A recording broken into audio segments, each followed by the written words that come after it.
जन जानना चाहता हूँ मैं, तो इन्हीं से पूछते हैं। दिल्ली राजरा में मैं जो है पुराना बाजार का रहने वाला हूँ कि बस्तर गया, अंबिकापुर गया, तो वहाँ पर मेरी नज़र पड़ी दिखाएं, जिससे यहाँ के लोगों को तो पैसा नहीं था, तो मैं सोचा भोरमदेव, कवर्धा, बिलासपुर ऐसे होते।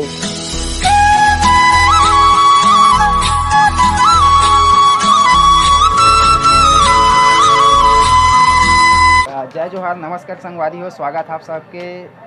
तो आप मेरे पिछले वीडियो में देखे होंगे अस्तु बाबू ब्लॉगर, जो कि जगदलपुर से निकला हुआ है, और ठीक उसी तरह एक व्यक्ति दिल्ली राजरा से निकला हुआ है। इनका नाम है सूरज कररिया जी।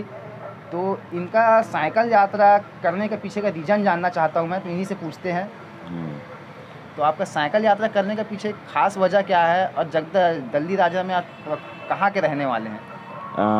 पहले मैं बता देता हूँ कि दिल्ली राजरा में मैं जो है पुराना बाजार का रहने वाला हूँ। अच्छा। और मेरे साइकिल यात्रा करने का उद्देश्य ये है कि पहले मेरा एक यूट्यूब चैनल था अधिकार ब्लॉग्स के नाम से, जहाँ पर मैं घूम घूम कर लोगों को हमारे छत्तीसगढ़ की खूबसूरतियाँ और अच्छी अच्छी जगहों को दिखाया करता था, क्योंकि मेरे को घूमना बहुत ज़्यादा पसंद है। तो जब मैं घूमता था तो मैं वहाँ जब गया, अलग अलग क्षेत्रों में गया, छत्तीसगढ़ के बस्तर गया, अंबिकापुर गया, तो वहाँ के लोग मतलब कि बहुत सारी समस्याओं में थे। उन समस्याओं पर मेरी नज़र पड़ी।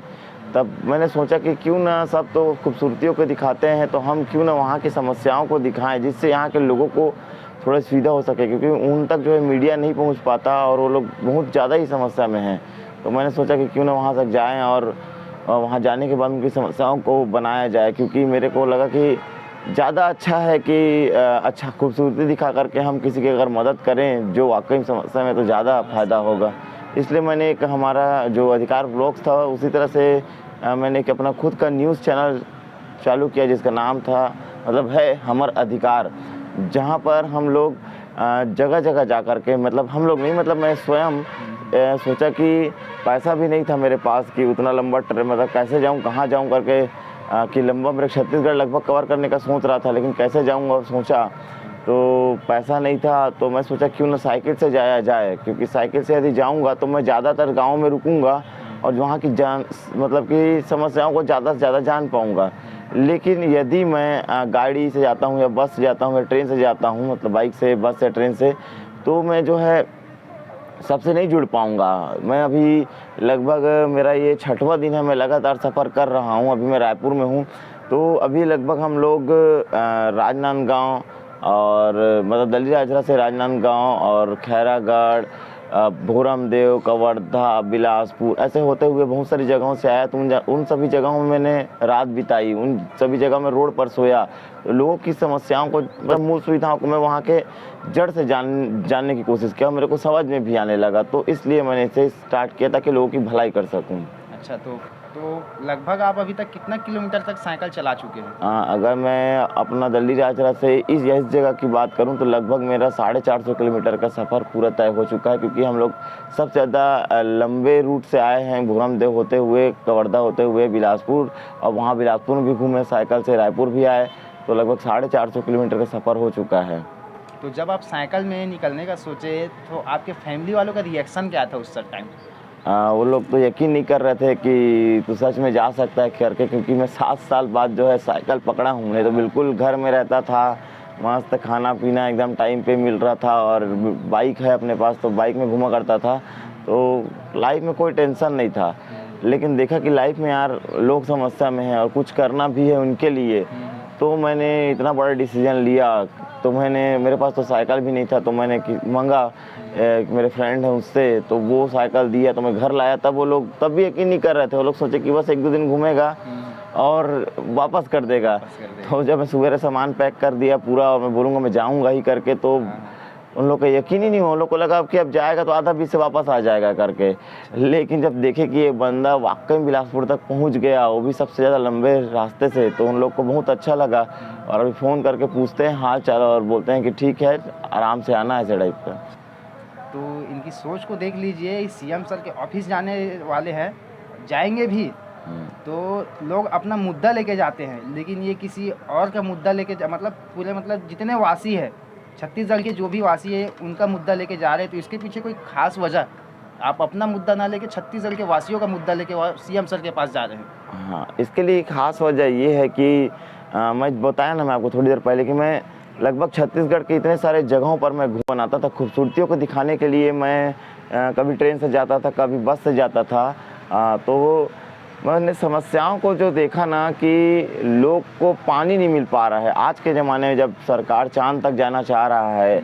और कई लोग जगह में तो ऐसा है कि बिजली नहीं है, रोड बहुत ज़्यादा ख़राब है, हॉस्पिटल की सुविधा नहीं है, और मतलब कि स्कूल है लेकिन स्कूल में जो है सही तरीक़े से ब्लैक बोर्ड नहीं है, पढ़ाई टीचर लोग सही तरह से पढ़ा नहीं रहे हैं। और अगर हम दूसरी ओर अगर देखें तो जैसे कि जो पर्यटक स्थल हैं बहुत सारे हमारे छत्तीसगढ़ में, जहाँ पर रोजी रोजगार का जो अवसर है, जो ग्रामीण अंचल के लोग हैं, जहाँ पर बहुत अच्छे अच्छे जगह हैं हमारे छत्तीसगढ़ में, जहाँ पर मतलब रोजगार के लिए ना सरकार कार्य नहीं कर रही है। अगर वहाँ पर बोट चलाया जाए, नाव जैसे कि डैम में चलाया जाए, क्योंकि छत्तीसगढ़ में बहुत सारे डैम है जिससे सिंचाई होता है, धान होता है हमारे छत्तीसगढ़ में गर्मियों के दिनों में।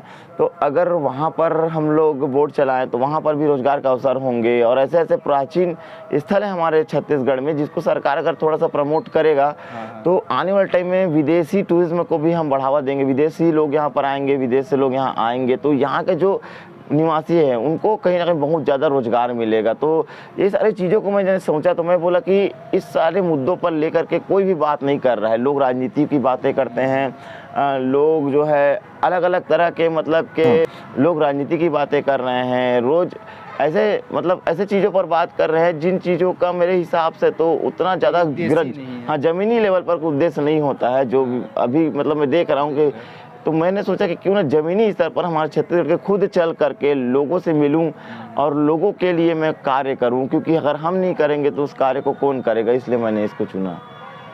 तो सूरज करेरिया जी, मैं आपका उम्र जानना चाहता हूं, अभी आप कितने उम्र पे है? जी मेरा जो उम्र है वो 26 साल हो रहा है। अच्छा जी। तो ये सूरज जी जो है 26 साल की एज है और इस एज में जो है इंसान अपने आप के लिए सोचता है और ये मतलब पूरे छत्तीसगढ़ वासियों के लिए सोच रहा है। तो इसके लिए इनके लिए तो एक लाइक बनता ही है, इनको सपोर्ट करिएगा। एक चीज़ और, जो सूरज करेरिया जी का चैनल है अपना खुद का, तो उस चैनल का नाम आप बता दीजिए। मेरे चैनल का नाम है हमर अधिकार। तो हमर अधिकार चैनल का नाम रखने का पीछे, हमर अधिकार, तो इस चैनल का नाम रखने के पीछे ऐसा कोई उद्देश्य? हमर अधिकार का अर्थ जैसे कि मैं आपको बता दूं कि मैं ग्रेजुएट हूं, साथ ही साथ मतलब एक सॉफ्टवेयर इंजीनियर हूं।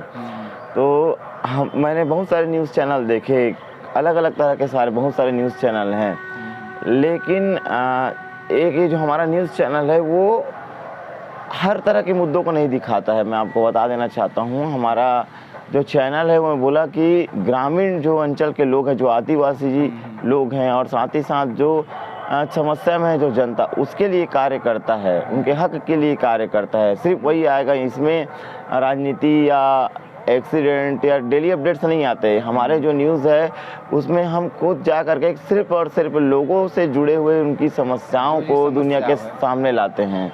जी, तो जिस प्रकार समस्याओं को सामने लाना है तो कहीं ना कहीं ये जो है उनकी अधिकार की बात होती है। अधिकार समस्या लोगों क्यों हो रहा है? क्योंकि उनको उनका अधिकार नहीं मिल पा रहा है। रोड खराब है तो उनको समस्या हो रहा है, जबकि उनका अधिकार है कि रोड अच्छा हो, क्योंकि उनको लोग टैक्स पटाते हैं, पेट्रोल भरवाएंगे तो टैक्स तो पटाएंगे ही, है ना। हॉस्पिटल सिस्टम यदि सही नहीं है तो जाहिर सी बात है कि उनको उनका अधिकार नहीं मिल रहा है, क्योंकि वो लोग पैसा तो दे रहे हैं सरकार को, कहीं ना कहीं टैक्स सरकार को जाता है, लेकिन हॉस्पिटल सुविधा ठीक नहीं है। तो कुल मिलाकर की बात अधिकार की है। इसीलिए हमने जो है इस चैनल का नाम, मैंने स्वयं इसका नाम जो है हमर जो इसलिए रखा क्योंकि हमारे छत्तीसगढ़ के लिए हम लोग अभी बात करेंगे हमारे चैनल में, और अधिकार का अर्थ तो आपको मैं बता दिया। तो इनके चैनल का नाम रखने के पीछे भी एक उद्देश्य है, जो कि इनके स्वयं अपने लिए नहीं है। इनका चैनल का नाम भी मतलब छत्तीसगढ़ के वासियों के लिए रखा गया है। तो चलिए मैं इनके साइकिल के पास लेके जाता हूँ, उसमें बोर्ड भी लगा हुआ है, उस बोर्ड को भी मैं दिखाता हूँ आप लोगों को। यदि इनका जो कार्य आपको अच्छा लगता है तो इनको सपोर्ट करिएगा। अभी जा रहे सीएम सर के ऑफिस, जितना हो सके इनको सपोर्ट करिए, क्योंकि ये अपने लिए नहीं जा रहे, हमारे छत्तीसगढ़ के वासियों के लिए जा रहे हैं। तो फिलहाल हम लोग चलते हैं सूरज करेरिया जी के साइकिल के पास। जैसा कि आप लोगों को नज़र आ रहा होगा, ये अधिकार, हमारा अधिकार, जिनके बारे में अभी हम बात कर रहे थे इंटरव्यू में, ये उनकी साइकिल है सूरज करेरिया जी की, जो कि 300 अप्रोक्स 700 किलोमीटर साइकिल चला चुके हैं और अभी सीएम जी के घर जा रहे हैं। तो इनके चैनल पे विजिट करिए दोस्तों, क्योंकि अभी सीएम सर के घर जा रहे हैं। इनको आप लोगों की सपोर्ट की बहुत ज़्यादा ज़रूरत है, क्योंकि आप लोगों के सपोर्ट के बिना हो सकता है इनकी यात्रा सफल भी हो सके। तो इनके चैनल पे विजिट करिए, इनके सपोर्ट करिए, और इनका वीडियो अगर आपको अच्छा लगता है तो इनके वीडियो को, चैनल को भी सपोर्ट कीजिए।